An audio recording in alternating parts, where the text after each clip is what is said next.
जय श्री कृष्णा। राधे राधे भक्त जैनों, आज आप सुनेंगे गुरुवार की पावन व्रत कथा। अगर आप गुरुवार का व्रत करते हैं तो हाथ में अक्षत लेकर गुरुवार की व्रत कथा सुने और कथा समाप्त होने पर उस अक्षत को उस कलश पर डाल दे। इस तरह के कथा सुनने से महापुण्य फल मिलता है। तो एक बार जयकारा लगा करे बृहस्पति भगवान की कथा सुने। बृहस्पति देव की जय हो, बृहस्पति देव की जय हो। श्री कृष्णा। राधे राधे। आज आप श्रवण करेंगे बृहस्पति वार की पावन व्रत कथा। प्राचीन समय की बात है, एक नगर में एक बड़ा व्यापारी रहता है। वो जहाजों में माल लाद कर वो दूसरे देशों में भेजा करता है।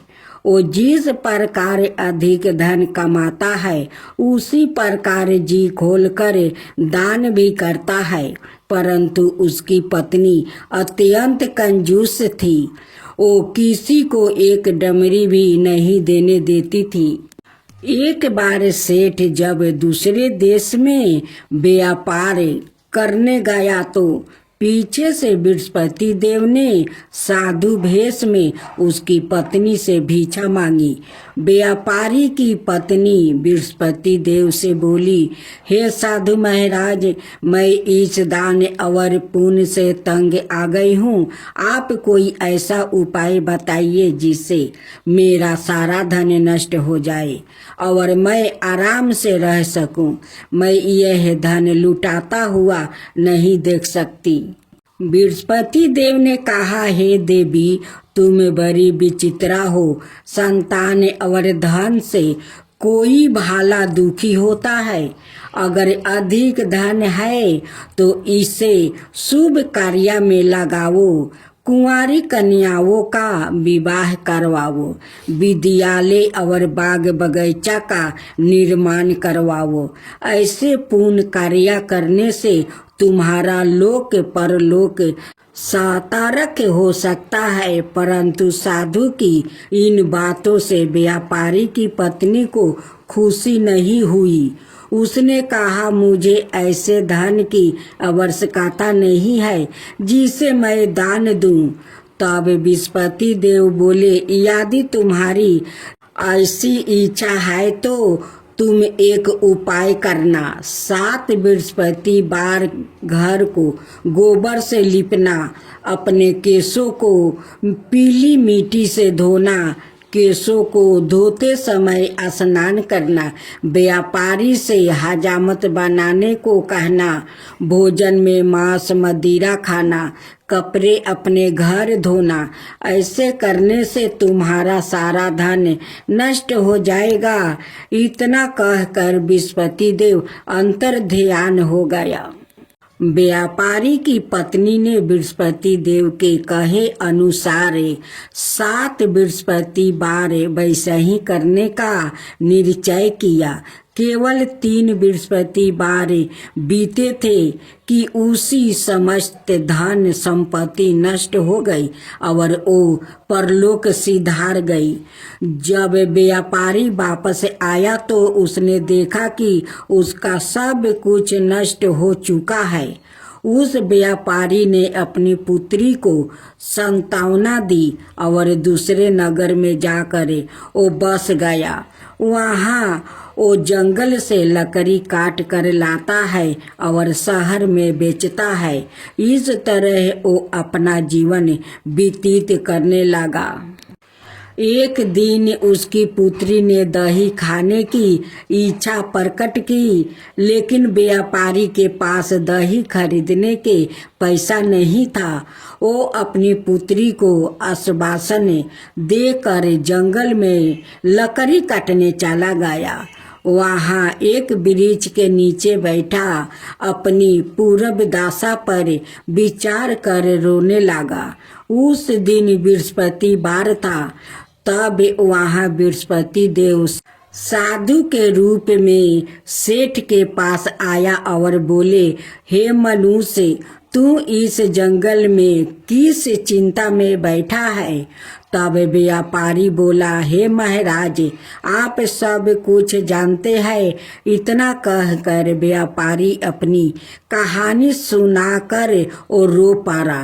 बृहस्पति देव बोले, देखो बेटा, तुम्हारी पत्नी ने बृहस्पति देव का अपमान किया है, इसी कारण तुम्हारा यह हाल हुआ है। लेकिन अब तुम किसी प्रकार की चिंता मत करो।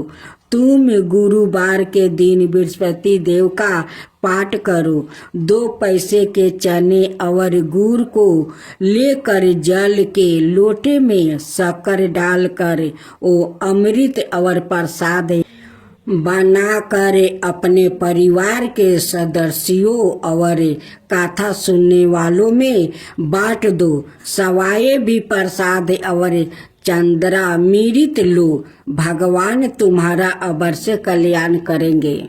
साधु की बात सुनकर व्यापारी बोला, महाराज, मुझे तो इतना भी नहीं बचता कि मैं अपनी पुत्री को दही लाकर दे सकूं।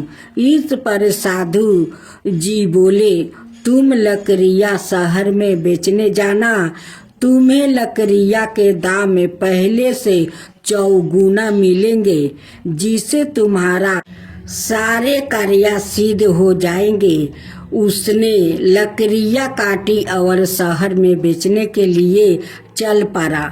उसकी लकड़ियाँ अच्छे दाम में बिक गई, जिससे उसने अपनी पुत्री के लिए दही लिया और गुरुवार की कथा हेतु चना गुड़ लेकर कथा की और प्रसाद बनाकर बांटकर सवाए भी खाया।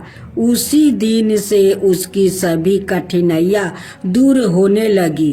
परंतु अगले बृहस्पतिवार को वो कथा कराना भूल गया। अगले दिन वहाँ के राजा ने एक बड़े यज्ञ का आयोजन कर पूरे नगर के लोगों के लिए भोजन का आयोजन किया। राजा की आज्ञा अनुसार पूरा नगर राजा के महल में भोजन करने गया, लेकिन व्यापारी वो उसकी पुत्री तनिक विलंब से पहुंची। अतः उन दोनों को राजा ने महल में ले जाकर भोजन करवाया। जब वो दोनों लौट कर आए, तभी रानी ने देखा कि उसकी खूंटी पर टंगा हार गायब है। रानी को व्यापारी और उसकी पुत्री पर संदेह हुआ कि उसका हार उन दोनों ने ही चुराया है। राजा की आज्ञा से उन दोनों को कारावास की कोठरी में कैद कर दिया गया। कैद में पड़कर दोनों अत्यंत दुखी हुआ। वहाँ उन्होंने बृहस्पति देवता का स्मरण किया। बृहस्पति देव ने प्रकट होकर व्यापारी को उसकी भूल का आभास करवाया और उन्हें सलाह दी कि गुरुवार के दिन कैद खाने के दरवाजे पर तुम्हें 2 पैसा मिलेंगे। उनसे तुम चने और मोनाका मंगवा कर विधि पूर्वक बृहस्पति देवता का पूजन करना, तुम्हारे सब दुख दूर हो जाएंगे। बृहस्पतिवार को कैद खाने के द्वार पर उन्हें 2 पैसे मिले। बाहर सड़क पर एक स्त्री जा रही थी। व्यापारी ने उसे बुलाकर गुड़ और चने लाने को कहा। इस पर वो स्त्री बोली, मैं अपनी बहू के लिए गहने लेने जा रही हूँ, मेरे पास समय नहीं है। इतना कहकर वो चली गई। थोड़ी देर बाद वहाँ से एक और स्त्री निकली। व्यापारी ने उसे बुलाकर कहा कि हे बहन, मुझे बृहस्पतिवार की कथा करानी है, तुम मुझे 2 पैसे का गुड़ चाना ला दोगी बहने। बृहस्पति देव का नाम सुनकर वो स्त्री बोली, भैया मैं तुम्हें अभी गुड़ चाना लाकर देती हूँ। मेरा तो एकलौता पुत्र मर गया है, मैं उसके लिए कफन लेने जा रही हूँ। वो स्त्री बाजार से व्यापारी के लिए गुड़ चाना ले आई और सवाए भी बृहस्पति देव की कथा सुनी। कथा के समाप्त होने पर वो स्त्री कफन लेकर अपने घर गई। घर पर लोग उसके पुत्रा की लाश को राम राम सत्य है कहते हुए शमशान ले जाने की तैयारी कर रहे थे। स्त्री बोली, मुझे अपने बेटा का मुख देख लेने दो। अपने पुत्रा का मुख देख कर उस स्त्री ने उसके मुंह में प्रसाद और चना मिर्च डाला। प्रसाद और चना मिर्च के प्रभाव से वो पुनर्जीवित हो गया। पहली स्त्री जिसने बृहस्पति देव का निरादर किया था, वो जब अपने पुत्र के विवाह हेतु पुत्र वधू के लिए गहने लेकर लौटी और जैसे ही उसका पुत्र घोड़ी पर बैठ कर निकला, वैसा ही घोड़ी ने ऐसी उछाल मारी कि वो घोड़ी से गिरकर मर गया। यह देख स्त्री रो रो कर बृहस्पति देव से क्षमा याचना करने लगी। उस स्त्री की याचना से बृहस्पति देव साधु भेष में वहां पहुंचकर कहने लगे, देवी तुम्हें अधिक विलाप करने की आवश्यकता नहीं है। यह बृहस्पति देव का अनादर करने के कारण हुआ है। तुम वापस जाकर मेरे भक्त से क्षमा मांगकर कथा सुनो, तब ही तुम्हारी मनोकामना पूर्ण होगी। जेल में जाकर उस स्त्री ने व्यापारी से माफी मांगी और कथा सुनी। कथा के उपरांत वो प्रसाद और चंदर मिर्च लेकर अपने घर वापस गई। घर आकर उसने चंदरा मिर्च अपने मृत्यु पुत्र के मुख में डाल दिया। चना मिर्च के प्रभाव से उसका पुत्रा भी जीवित हो उठा। उसी रात बृहस्पति देव राजा के सपने में आए और बोले, हे राजन, तुमने जिस व्यापारी और उसके पुत्री को जेल में कैद कर रखा है वो बिल्कुल निर्दोष है। तुम्हारी रानी का हार वही खूंटी पर टांगा है। जब सवेरा हुआ तो राजा रानी ने हार खूंटी पर लटका हुआ देखा।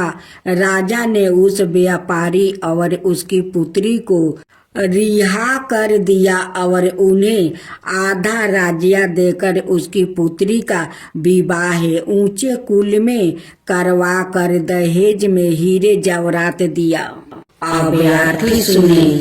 ओम जय बृहस्पति देवा, ओम जय बृहस्पति देवा। चीनी चीनी भोग लगाऊं ते धरी फल मेवा। ओम जय बृहस्पति देवा, ओम जय बृहस्पति देवा। तुम पुराण पर मतिमा, तुम्हें ही अंतर्यामी। जगत पिता जगदीश्वर, तुम्हें ही सबके स्वामी। ओम जय बृहस्पति देवा, जय बृहस्पति देवा। चरनामी निज निर्मल, सभी पतक हरता। सकल मनोरथ दायके, कृपा करो भक्तो। ओम जय बृहस्पति देवा, ओम जय बृहस्पति देवा। तन मन धन अर्पण करे, जो जन शरण परे। प्रभु प्रकट तब हो करे, आकर दुआरे खड़े।